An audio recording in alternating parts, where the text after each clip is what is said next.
advice and opinions expressed by Dr. Granpeesheh and her guests are meant solely as suggestion and should not be in any way construed as child-specific advice. Doreen Granpeesheh and Dr. Doreen is an expert in autism. Doreen Granpeesheh. Dr. Granpeesheh. Doreen Granpeesheh. Dr. Doreen Granpeesheh is a visionary in the field of autism. Now you can ask the questions on Ask Dr. Doreen.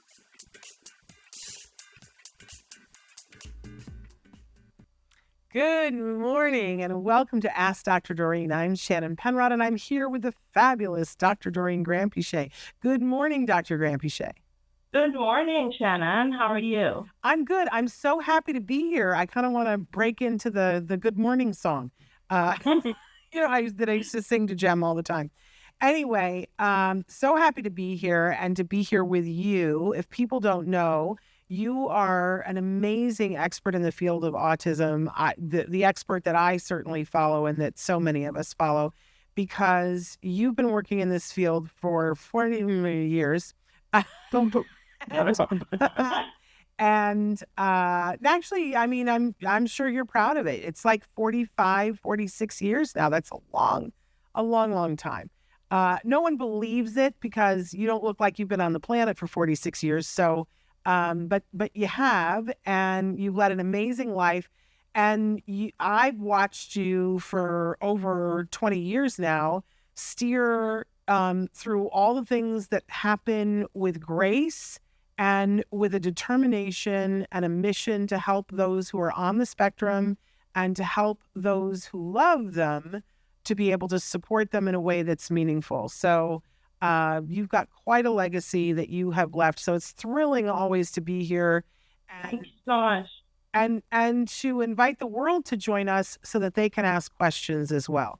Right now, our chat is open. We are live today. The date is May 19th, and it is 2026. I know, so crazy that we're already this far into the year. But we're live right now, and our fabulous Chris Desmond is showing you on the screen some of the different ways that you can connect, all the different places. But we're live on Facebook, YouTube, and Twitter right now. So if you want to be writing in, you can ask a question of Dr. Granpeesheh, and we will get to them as quickly as we can. We do have a starting topic that we're going to be talking about, but I also want to do a shout out to those of you who listen to the show in podcast. We know that that's really a significant number of our listeners that you're listening in podcasts. We adore you. If you don't know, this show is available as a free download wherever you get your podcasts. So check that out. We also have, this is available on YouTube if you want to see what we look like. You certainly can do that. The YouTube channel is Ask Dr. Doreen. So check that out. I do want you to know that those of you who are listening in podcasts, you will hear that there are periodic ads. That's how we make it free for you. If you would prefer to have it with no ads, there's a simple way to do that at a very low cost. For $5 a month, you can go to glow.fm/autism live. $5 a month gets you everything that we do at the Autism Network. That includes Ask Dr. Doreen, but it also includes all the Autism Live, any special event that we do. You can find all of that at glow.fm/autism live. It's $5 a month, one cost for everything. It shows up in your inbox, no ads. So if that's you, hopefully that will help you to connect to that content in that way. We're very excited. A lot of things going on right now. I do want to say that we have set the date. So we're going to tell you, save the date. For those of you who love the event that Dr. Granpeesheh started several years ago, the Ghouls Gala. I know it's May. Why are we talking about Halloween? But it's time. It's off still, but yeah. It's time. Especially because this year the event is happening actually on Halloween. This is the first time that since we started doing it, that it's the Saturday is actually Halloween. So I know that takes a little bit of planning that people like to know. So we're telling you, save the date, Halloween, All Ghouls Gala. I think this is going to be one, it's off the hook every year. Or is it off the chain? I don't even know what the young people say these days, but it's off the whatever. But I think this year is going to be our best year ever. So mark your calendar. Come to Los Angeles. It's all a great event to raise money for Autism Care Today. But I've had it from very good authority, people who would know, who say it is the Hollywood Halloween event not to be missed. Yeah, it's great. It's become quite a thing now. And after, when is this, 4 years, I guess? This is our fifth or our sixth, I'm not sure. But it's getting, it's really good. Last year, I think, was the first year where I was a little worried because, we had oversold. Yeah. I was a little worried about attendance, like just being able to fit everyone. But hopefully, it won't be that crazy this year, but it's amazing. It's an amazing event. But I think it brings up an interesting point because, we say every year, get your tickets early because the event will sell out. And pretty much every year we have sold out, but sometimes it was like at the event that we sold out. But this event last year, we sold out, like 2 weeks in advance, and people were freaking out. And there were a lot of people asking for favors, and like, can you please just squeeze us in? And it did get a little crazy. So none of that this year. Fortunately, it ended up not being. It didn't feel over full. It was perfect. I feel like the size was absolutely perfect. Yeah. So, but this year I'm saying to people, like, I don't want the stress of last year. I mean, I had people calling me the night before crying and saying, and I was like, I'm sorry. I did tell you beforehand to get your tickets. I really can't do anything to help you. And so I don't want the stress. I know it was so stressful for you because your phone was ringing off the hook. Get your tickets early. They're not on sale yet, but we'll let you know when they are on sale. And when they are, you should get your tickets like the first weekend because I think it's going to sell out really quickly this year. So don't dilly-dally with that. Also, this weekend, you have a big event that's coming up this weekend that you and a lot of other people in the field of ABA are making the journey. Is it in San Francisco? Is that where it is? Yeah, it's in San Francisco, the Association for Behavior Analysis International, ABAI, has their annual conference, and it's a very big conference for BCBAs attending. And yes, I'm actually doing the presidential speech, presidential invitation speech or something like that, which is on Monday at 6 p.m. But I also am introducing Dr. Ronnie Zweigenbaum, who is, Shannon, that they have a special event that I have funded years ago, which is a physician comes to the conference and speaks about the medical components or aspects of autism, because I really feel like BCBAs should learn more about the medical aspects, the biological aspects. And so this year, I'm very, very honored that Dr. Zweigenbaum accepted, and I'm looking forward to introducing his speech, which is Saturday morning. So, and the event is very full, of course. There's lots and lots of really good speakers. So, and it starts on the Friday and it goes through till Tuesday. So it's a pretty long event. Yeah. Well, you're going to have to pace yourself. Because that's a lot, but very exciting. I have not actually been to that conference. I've been to other ABAI conferences, like the one that they do that's just for autism. I've been to several times. Yeah. But I've never been to the big one that happens on Memorial Day weekend. But I hear it's just chock full of amazingness. Lots of speakers. So we'll be thinking good thoughts for you. Thank you. You're a brilliant speaker. So we don't have to worry about you. It's a good time. And thank you also. I can remember a time after my son was diagnosed when a lot of people in the field of ABA wouldn't talk to you about the medical side of autism. Isn't that funny? Yeah, that they would tell you that was not a thing. Yeah. And that other people would tell you, oh, I'm not allowed to talk about that because I'm a behaviorist. And it used to drive me right up the wall because as a parent looking for answers, we were always looking at our child as a whole child. And one of the first times I ever heard you speak, it was a recording of you doing your talk that you used to do that was called The Whole Child.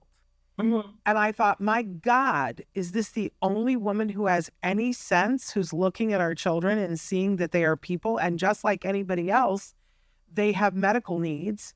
But, you know, some of them are things that we can see that a lot of kids with autism have. Why are we not treating any of that? Why are we not talking about that? Right. You were always a lighthouse for people that, you know, we would hear you speak and go, okay, it's the voice of reason. Thank you. Yeah, it's been a long time that I'm talking about this aspect, and I think people are coming around, maybe being a little bit more accepting of the fact that, you know, this is there are medical, biological needs that also need to be addressed. So thank God, you know, finally. Yes, thank God. But also thank you, because, you know, what you did in creating, was it an endowment, a fellowship? I don't know what you call the word, that it's an endowment, right? Yeah, it is. So that this organization has the money every year to invite a notable person to speak to them about it. Right. Made a huge difference. And I add to the endowment as much as I can as well, because I really don't want it to ever end. They're very good at managing the endowment and paying for this event, but paying for this speaker every year. And it's getting more and more recognition, I will say. There are a lot of people at the conference, a lot of people who attend that talk come up to me and say, thank you for bringing this to us as BCBAs. It's very informative. So I'm really happy about that. It's starting to, and you know, a lot of BCBAs are curious and they want to know more. And I think we're gradually getting there. Yeah, it's amazing, and you're amazing. Thank you so much. Somebody sent you a heart with a bow and a happy face. Thank you. Because you deserve that and much, much more. So I want to get into our topic today and open it up to questions. You guys can write in about literally anything. You know, we should feel like sometime we should have a show that's called, you know, try to stump Dr. Granpeesheh, but you can't. It couldn't happen. But what our starting topic today is talking about the autism number. Well, the question was, what do the autism number ratings mean? And we have a bunch of questions because I mentioned to you, Dr. Granpeesheh, there was a little bit of activity online over the weekend that people were having a little bit of a problem. Some of what we'll get into. Do you want me to start with the first question, or do you want to address the number rating system just to start? In general? Yeah. Yeah, sure, of course.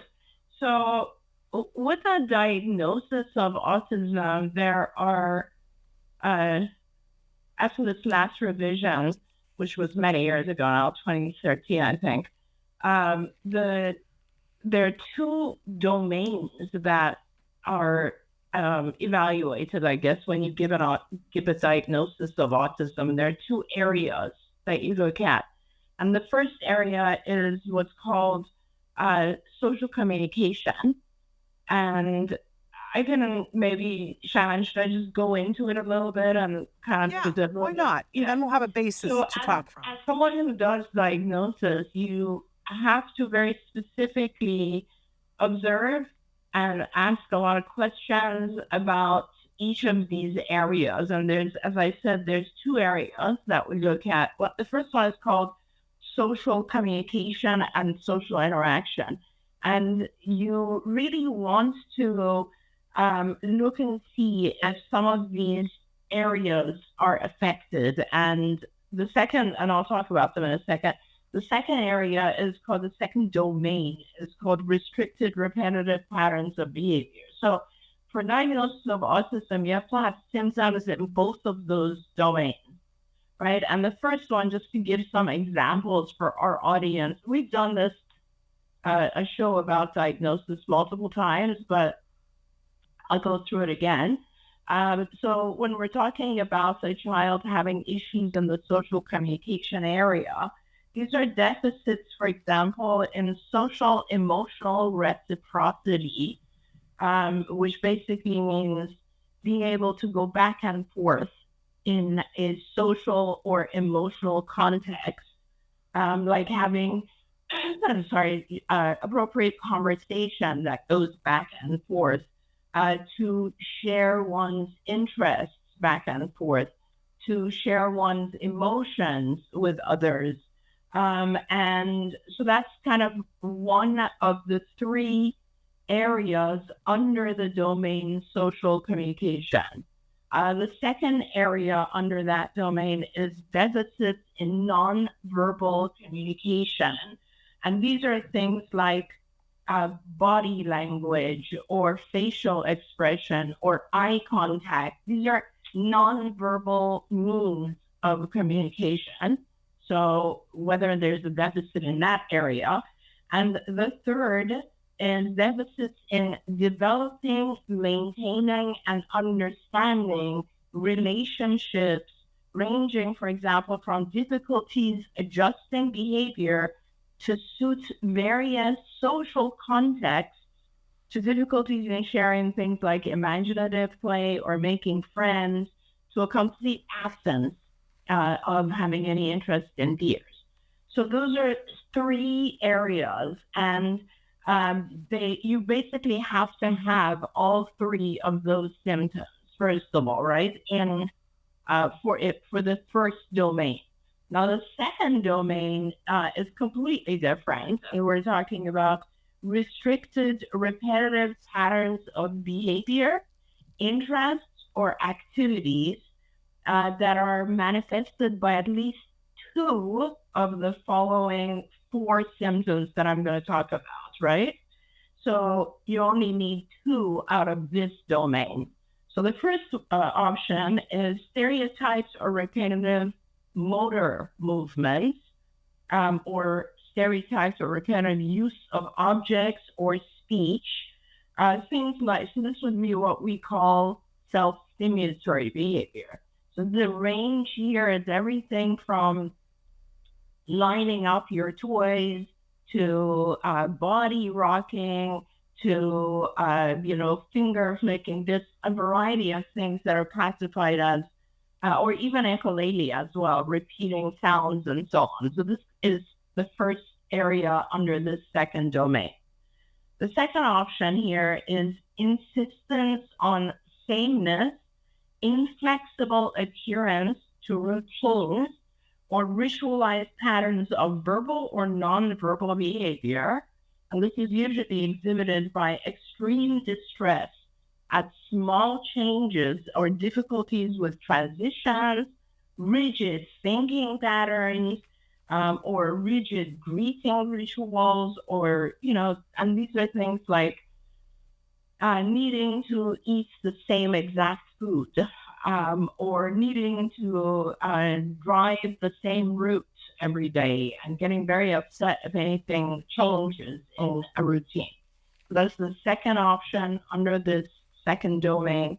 The third option is highly restricted or fixated interests that are abnormal in intensity or focus, and strong attachment or preoccupation with unusual objects, excessively circumscribed or perseverative interests. And we see this there, like we have children who hoard. They collect certain things, put them in a drawer, for instance, or they carry them around, or they have an extreme interest in, let's say, history, and they memorize facts and that sort of thing. And that kind of takes over all of their social behavior, and they're very, very focused in one area. And lastly, hyper or hyporeactivity to sensory input or unusual interest in sensory aspects of the environment. For example, indifference to pain temperature, adverse response to specific sounds or textures, excessive smelling and touching of objects, the sensory aspect.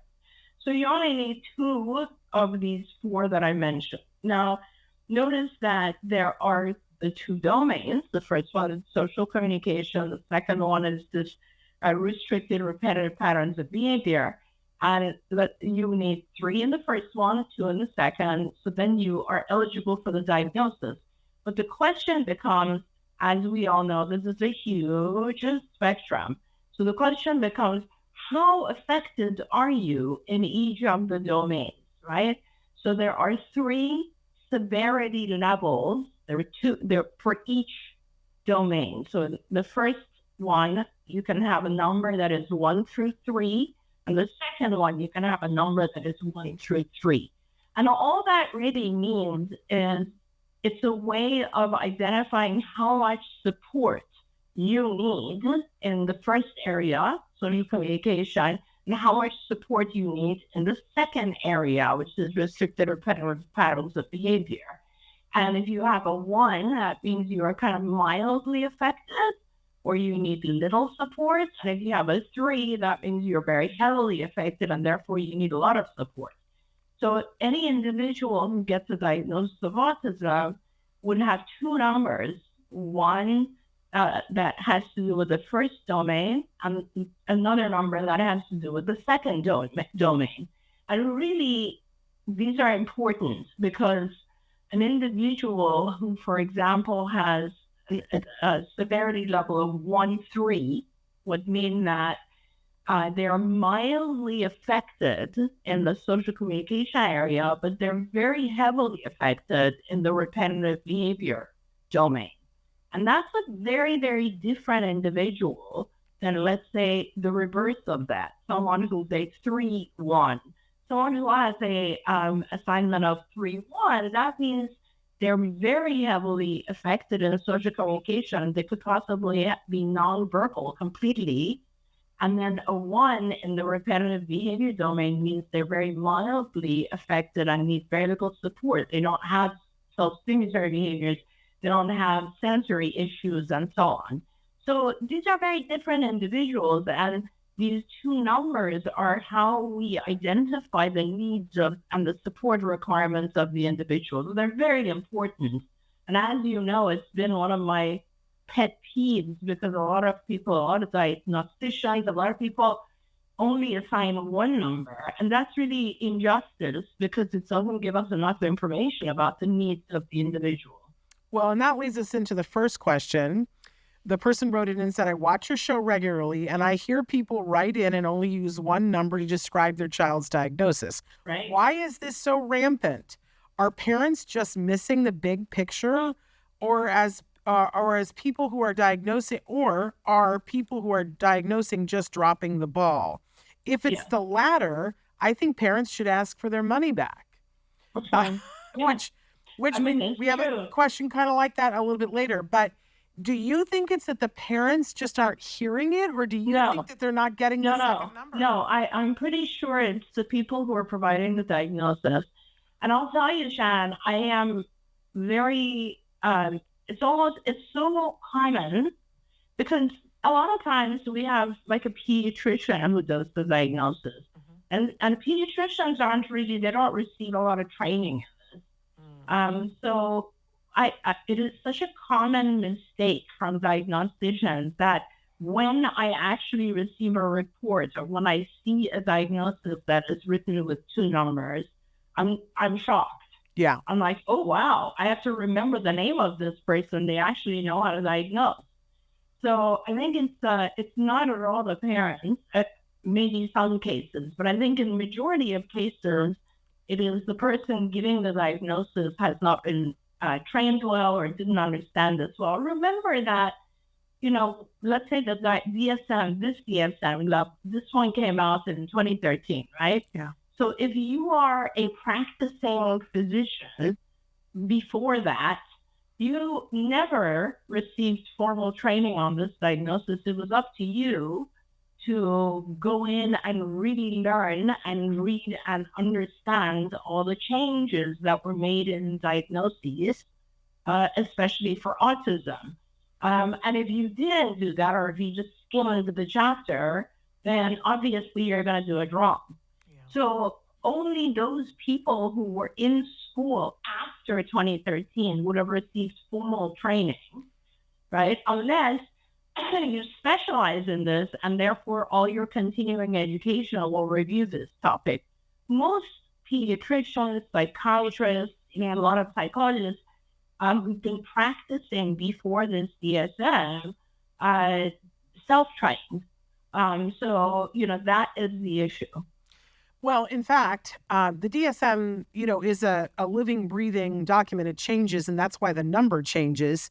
And recently there was a petition about just this, saying that we want to require all diagnosticians to use two numbers because it is so rampant that they have not. And a petition, I don't know what the next phase of it is, but it was up for discussion. People could write in and say, and I think maybe that led to a little bit more attention being on it than before. That might have led to the firestorm.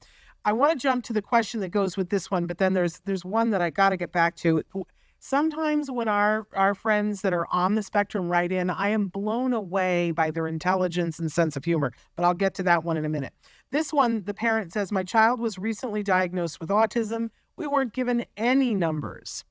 Then I watched your show and I realized we should have been given numbers. I called the office to ask if I could have the full report, including the numbers. I was told I had been given everything, but this was from the girl who runs the desk. I continued to press her and explained that what I wanted to know was where my child was on the severity scale. Right. She put me on hold for 3 minutes and then came back and told me 2. When I asked her what the second number was, she huffed and said if I wanted more information, I would have to make a consultation appointment, and those run $500 per half hour. And the next available appointment is in December of 2027. That's terrible. And the parent says, am I being railroaded? Now I don't know anything. Is this just the receptionist being an idiot, or is this doctor a hack and I should report him? What on earth do I do now? Yeah. I mean, it probably is reportable. You should probably start by writing a letter to I don't know if it was a physician, if it was a psychiatrist or a psychologist, for instance, or a pediatrician, or neurologist. But regardless, you should write the letter directly to this individual and explain your experience and complain. Because this is really bad practice. And if you're not wrong, they should have given you a severity level. It's not really a severity level as much. I mean, it is. You can imply a severity. In fact, it's called severity. But it is more about the amount of support your child needs in each area. They're supposed to even write that out. Like, they're not just supposed to give you a number, but they're supposed to say whether then there's a lot more to the diagnosis too, by the way. And I know a lot of people don't do that either, but the severity number, you're supposed to actually write out requiring support, that would be level 1, requiring substantial support, or requiring very substantial support. The sentence has to say, for example, requiring support in the social communication domain and requiring very substantial support in the restricted repetitive behaviors domain. Like, you were supposed to write the whole thing out. And a lot of people don't do that. But there's actually additional things that a lot of people don't do as well. Then there's this whole other section called specifiers, which you are supposed to also write whether or not the individual had accompanying intellectual disability, so how's their IQ, accompanying language impairment, yes or no, if it's associated with a medical or genetic condition, or if it is associated with a known environmental factor, or if it's associated with another neurodevelopmental, mental, or behavioral disorder, and whether or not it is accompanied by catatonia. No one ever writes these things, Shannon, and they are what you're supposed to do. They're part of the diagnostic process. and they really impact how the person receives care. So, 100%. which is, it's craziness. Okay, so I want to get to this amazing thing from the person on the spectrum. Mm-hmm. I'm in an online group that is parents and autistics. I am an autistic. I get really frustrated when people are always negative about parents. My parents are wonderful. Lately, there is something that parents do that is just making me really upset. I used to hate it when they would refer to their kids as DD or high functioning or low functioning. It just made me mad. I wanted to start a viral trend to call them all AARP, which would stand for Always Angry Rude People. But AARP was already taken. But now I see that parents are identifying their child by their level rating, saying my son is level 2 or my daughter is level 1 autism. It makes me so mad. First of all, can they not educate themselves that there are 2 numbers? But second, who does this? Does anyone else walk up to people at a party and say, this is my diabetic daughter and her blood sugar was 163 this morning? Can they not see these are people and there is so much more to them than a rating number? I can't help wondering if this is why autistics have a hard time with parents. I am having a hard time. I just want to hug this person. Yeah, absolutely. But, excuse me, I also want to, I totally understand where this person is coming from. But you have to realize that there are numbers and a lot of other categories of that are diagnosable, right? We diagnose different types of diabetes, actually, since they use that by numbers. There are different types of diabetes. And the reason we do that is because the treatment, as you said, is different, right? So when you have an individual who has a lot of needs in the area of social communication, that person would benefit from all sorts of interventions that have to do with development of speech and language, as well as social skills groups and so on, whereas they would not need any kind of, let's say, sensory diet, perhaps, or and they don't have issues in the stereotypical repetitive behavior area. So the treatment differs based on those two. It's funny because I just over the weekend, day before yesterday, I was developing a new kind of platform. I don't know if you know, Shannon, that I rebuild using AI now to rebuild skills. Yeah. So I was working on that all day Sunday. And as part of the initial portion where you input information about the individual, I asked for kind of a screen from my AI algorithm where you could input the diagnostic information, and it came up with one number. And I had to go back into the AI algorithm and say, diagnosis requires 2 numbers, one in each of the domains, and then it corrected itself. Yeah. So it is for the purposes of helping the individual.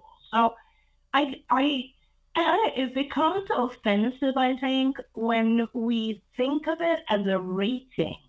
Like, this is a number that rates me. And it's not really that. It is more a number that says where you need help. Yeah. So I think of it this way. A few years ago, I took French classes. And when you do that, I haven't spoken French in a long time. So you have to take an exam. And the exam then rates what class level you should start at, whether it's level 2 or 3 or 4 or whatever. And yeah, I can see how it would be like, oh, darn, I'm only in level 3. That's kind of sad. But at the same time, it's better to have a clear understanding of where you're starting, because then you're getting help when you're getting, at an appropriate level that you need. If they had stuck me in, let's say, French 7, I would have really struggled. So it's kind of, we always have to look at, and this is, something that I often tell a lot of my patients as well, is you have to ask yourself why it is hurtful, why it's offensive, what is it triggering in you? And is there a way you can change your thinking about that? Because it is not intended to cause insults. Yeah. Well, I want to bring up that, in fact, one of the people who called me over the weekend and said that I could talk about this with you was Kobe Bird. Now, we have to say yesterday was Kobe's 24th birthday. So we're saying happy birthday to Kobe. Happy birthday. But Kobe had also, in the middle of all this storm, called and said, okay, what is this number thing? And why is this suddenly a thing? And was concerned because even in social circumstances, Kobe has seen, as I have seen, that parents now, this is literally how they will introduce you to their child.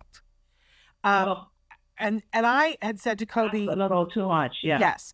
And I had said to Kobe that, because I'm the director of parent relations at CARD, and that for me, when I'm getting ready to talk to a parent, sometimes their BCBA will tell me what the severity rating is for the child, because I can be talking about different things with the parent.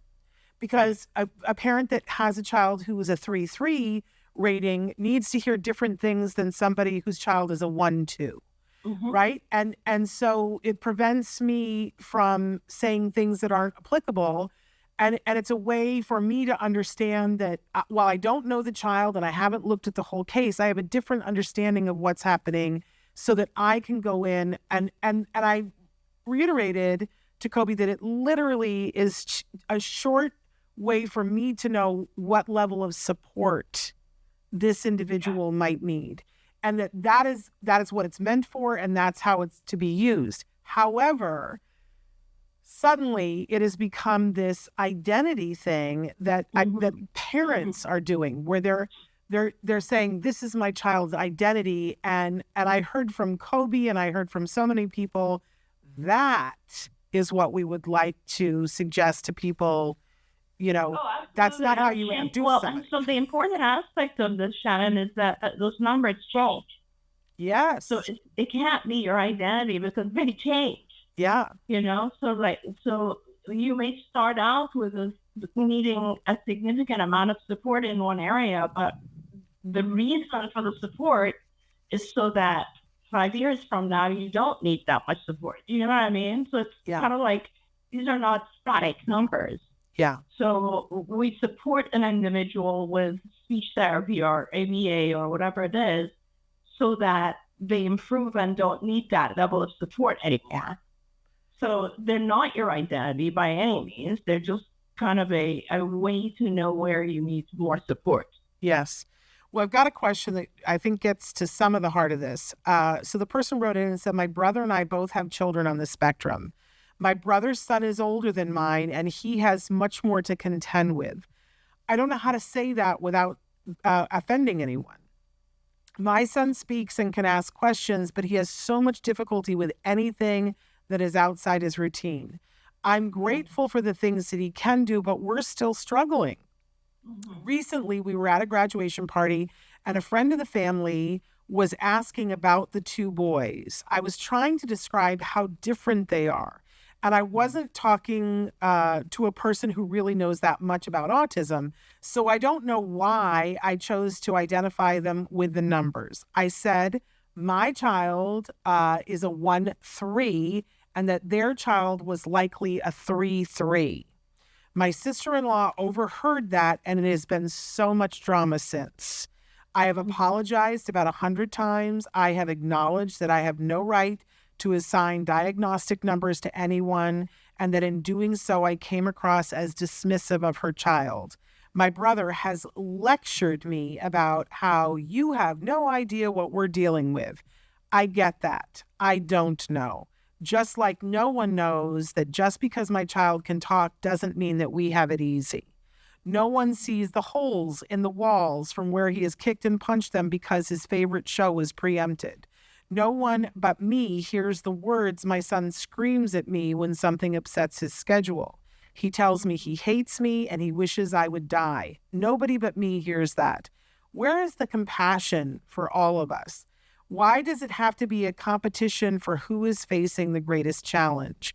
I wasn't trying to minimize their child. I truly was trying to figure out a way to say that their child has some huge challenges. Is there a PC way to say that? From now on, I think I'm just going to say, if you have questions about my brother's son, you should ask him. I feel bad for this woman all the way around. But I don't think that we should be willy-nilly throwing numbers about other people's children out there. I don't know. What do you think? I mean, I don't really know I'm not sure who she was talking to and what she was trying to get across. Clearly, she was trying to say that the children are different. And I mean, Shannon, I always approach this as a diagnostician, as a psychologist, and I don't understand myself. A lot of times, the extreme of this is also individuals who just don't want the diagnosis, period. But to me, having a diagnosis or having a number assigned is more a good thing than a bad thing, because if you don't, no one's going to really pay attention to your needs. So it's kind of, it's like saying, actually, the previous person gave a really good example.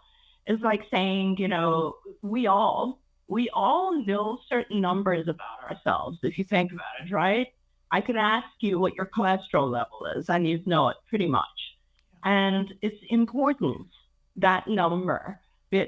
Actually, both numbers are very important, right? Your HDL and your LDL. But most people, this is another scenario where you ask people, most of the time, they don't know what their HDL and their LDL is, but they do know the total cholesterol. Yeah. And why is that important? It's important to know the total because if you go past a certain level, it's risky, and it might indicate that you have plaque in your arteries, and now it's becoming a danger to your life, right?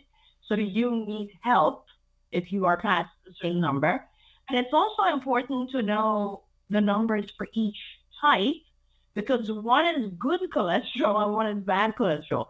So it's funny because it's a pretty interesting comparison when you think about it. And it really does, it's just information that leads to better health. Yeah. Better, and that's kind of the way I look at it. So I don't think this individual had any bad intent at all. I think they were just trying to tell this other person that the brother's child has more, they're struggling with more, they have more needs. Yeah. And that a lot of parents who have children who have severe needs are, they're insulted. They're very sensitive to this fact, because nobody wants to be told, oh, your child has more severe issues than my child. Nobody wants to hear that. But the truth is, and maybe your brother was offended just because you were sharing the information with a third party.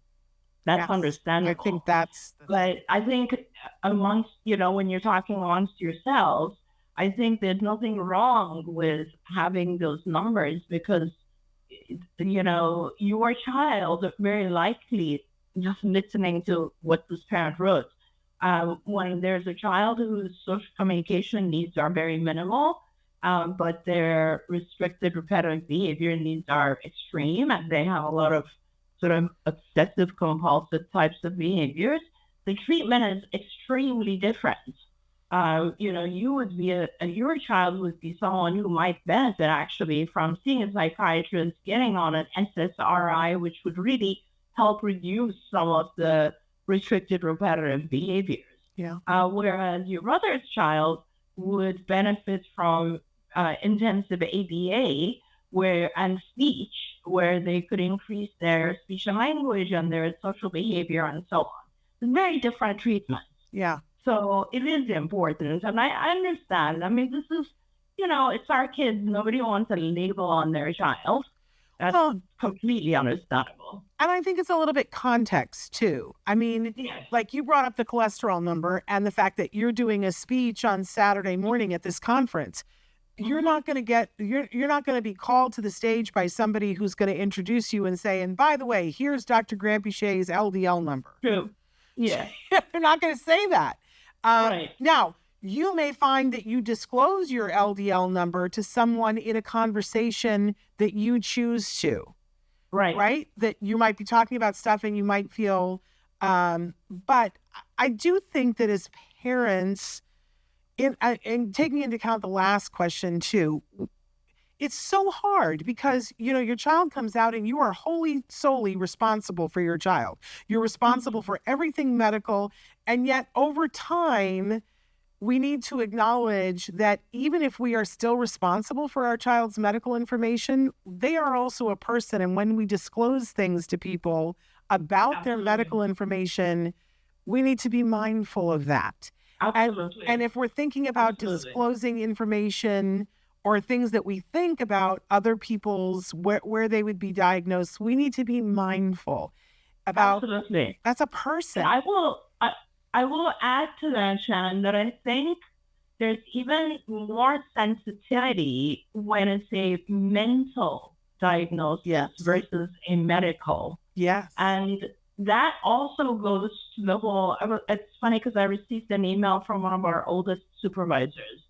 And the email was that one of our more adult patients had, I don't remember now the detail of how she has come about the paying attention to the name of the company, Center for Autism and Related Disorders. Yes. Card, right?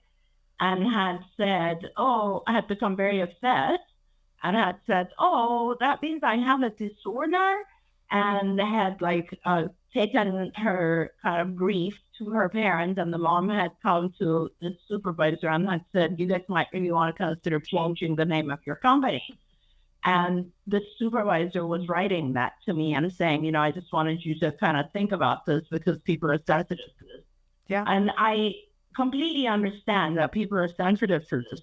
I get it. But at the same time, it is a disorder. Right. And it'll stop being a disorder when it's no longer in the Diagnostic and Statistical Manual of Mental Disorders. Yeah. And it is, and at that point, society will agree that it's no longer a disorder. And, I talk about this a lot because despite the fact that maybe we don't like the term disorder, right? And maybe we want to call it some other thing. And there's different nuances to things. Well, we call something a disorder versus a disability, for example. It just, people take those differently. But the bottom line is, something is classified as a disorder, mental disorder, when it affects your ability to do well in your home life and in your school or work life. And those things are, I guess they're to be recognized for a couple of different reasons. One is so that you can get access to the right help, right? If there was no DSM and everyone who had any kind of issue did not have a diagnosis, then how would anyone know how to treat each one, right? So what kind of therapy works for autism versus, let's say, bipolar, or, you know what I mean? So it would be, if this system of labeling produces, the result that produces is accuracy in treatment. And that's very important to have. Yes. And secondly, it produces access to access to healthcare insurance coverage. And those are both very important things. And without these labels, whether it's a number or a name, we would not have any of those. And we would assume that someone who is extremely struggling with any kind of issue, whether it's, mental or medical, hey, you're on your own. Good luck. Yeah. Because we don't classify it as a disorder, and so therefore there's no funding for it. And also, go find whatever treatment you want, because we're not going to label you. So that's kind of you have to think about the whole picture. Well, and I know you have been at the forefront of supporting individuals on the spectrum, giving them space to have voice, and hearing from them. And I too just really appreciate what they have to say about things. But I have found that whenever I'm sitting and talking with someone who's on the spectrum, who may be like, I hate it that they call it a disorder, but when I say to them, okay, so tell me what you do want, the conversation always comes back to support, because they may say to me, I don't feel that I have a disorder. But if I say to them, but do you feel like you need support? They invariably say yes. And I wish that people would realize how much support I need. So I think we get caught up in words sometimes, but at the basis of all of this is about support. And that this severity rating system is specifically to be able to apply the right amount of support, because everybody isn't the same and it isn't a one size fits all. Somebody said over the weekend on social media, boy, it was so much easier when we said Asperger's. And I thought, well, that's true for you, but there were people who had Asperger's who had a 1-3 rating, who were saying at the time, nobody understands. Yes, I am brilliant and can speak on this subject, but I am debilitated by anxiety if something is completely wrong. And that they feel that they got the right support because the DSM changed. And that kind of goes with this last question that I have, and I know you got to go. We're getting there. My child was diagnosed of autism 1.1, and the school has said this disqualifies him from an IEP. Oh, my goodness. Is that true? Oh, I hear that 3 times a week, Dr. Granpeesheh. He is 5 and starting kindergarten. I am concerned that he will have no support in the fall. So I assume when they write 1.1, they mean severity level of 1. Yeah. So that means the individual doesn't need a whole ton of support, but they need some. And so, yeah, you need to go back and anyone, by the way, you guys can look up the diagnostic criteria for ASD online. And it'll give you all of the information that I went through today. And you just take that to your school and you say, listen, I have it. This is ridiculous. Legally, they are bound to provide you with an IEP. You have a diagnosis that requires an IEP. And so you just have to push back. It's ridiculous.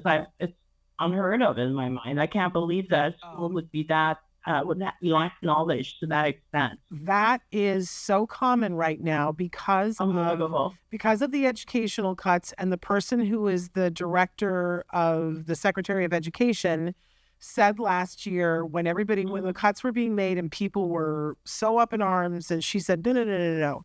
This isn't going to affect children who have existing IEPs. And as a result, what has happened is that schools are now saying, they were doing this a little bit before, but now it's across the board. They're trying not to put any more kids on IEPs because they're responsible for funding the existing IEPs and they don't have the money for that. So the phrase that's being said all the time now is there's no educational need for the IEP. And they're not just doing it with kids with a 1-1. I've seen them doing it with kids that have other numbers too. Right. And really it becomes that thing where the parent has to fight. Right. Well, I guess it's interesting. It's actually the other side of an interesting coin that we deal with all the time, because so this is actually, Shannon, the other side of the medical necessity argument. And so, in health insurance coverage, you, as a person who provides treatment, you have to focus your treatment on non-educational things.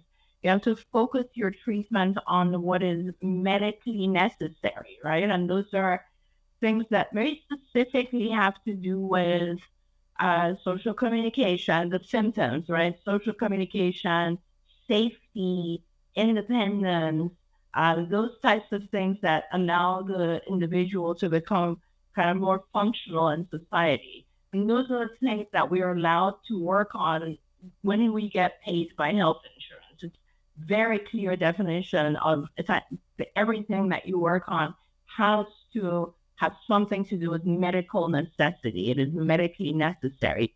So that does not include educational, academics. And so the other side of that is, well, if health insurance is not going to pay for academics, who is? And that becomes the responsibility of the school, obviously, and the school district. And so I think what the school district is now saying is they're kind of like hitting that ball back and saying, okay, well, we're only going to fund things that are educational or academic in nature, and everything else has to be funded by your health insurance. It's sort of an interesting argument, and they might actually win that argument. Oh, yeah. But bottom line is, in the IEP doesn't have anything to do with just academics. The IEP is an individualized education plan, but the education that they're providing does not necessarily only have to be academic in nature. So, for example, the one of your IEP goals could be that this person needs support in a social environment or at lunch. That goes into an IEP. And that's not academic in nature. So I think you do have an argument. You have to go back and say, no, I need an IEP because my child still has needs that need to be addressed. And the teacher, it has to be individualized. Yes. And that is something you should still do. And right now, and who knows what it'll be in 2 months, but right now the law of the land is IDEA, the Individuals with Disabilities Education Act. And we did a show just a couple of months ago, an Autism Live parent to parent, where we talked about how step by step how to fight this, because we've seen it across the board. And we give you the specific language in IDEA that prevents this, because it is illegal. Schools are making the argument, and they're saying exactly what you had said, hoping that they'll win. But that is not how the law is written at all. In fact, it says that it has to support the child in all aspects of their life. Exactly. So, Exactly. I mean, that's almost verbatim the wording. So, I don't know. We have to be so creative about how we fight things, and they're being so creative about how they're fighting back. It's maddening. But to that parent, don't give up. Oh my goodness, No. Don't give up. We talked 2 weeks ago about the parent that took their child's assessments, and I would be careful to redact their personal information, but she took her child's assessments and all of the IEP and everything and put it into Claude and said, tell me how to argue this, and this. And Claude gave back the most amazing document I've ever seen. I like better than anything I've seen in 20 years from any lawyer. I mean, it was disgusting. It was so good. That's amazing. And so, if you don't want to hire a lawyer, there's Claude. There's Claude. Claude to the rescue. So there are some good things to AI. I know some of you are totally against it, but we're finding more and more things, are we not, Dr. Granpeesheh? Oh, absolutely. Yeah, I spent all of Sunday on Claude rebuilding. I'm building apps now with Claude. So it's, very helpful. You are so much further. I defer to you. I wouldn't even know how to do any of that. But we're out of time, and I got to let you go. But thank you so much. Thank you very much. So it's always a pleasure. Well, we're so thrilled to have you. Just remember, tomorrow, you guys, we are live with someone who is a child care expert. For anybody who has said, I can't get a babysitter, I don't have a place where I can take my child for child care, I can't do respite, this is a show you're not going to want to miss, because they're going to break down what kinds of things you should be looking for, what kind of training those people should have, so that you can safely know that your child has someone who's taking care of them. That will be tomorrow. Woohoo! Until then, give your kiddos a hug from me and one for you too. Bye-bye for now. Thank you, Dr. Granpeesheh. Don't forget, you can watch Ask Dr. Doreen live every Tuesday morning at 10 a.m. Pacific time. We hope to see you there.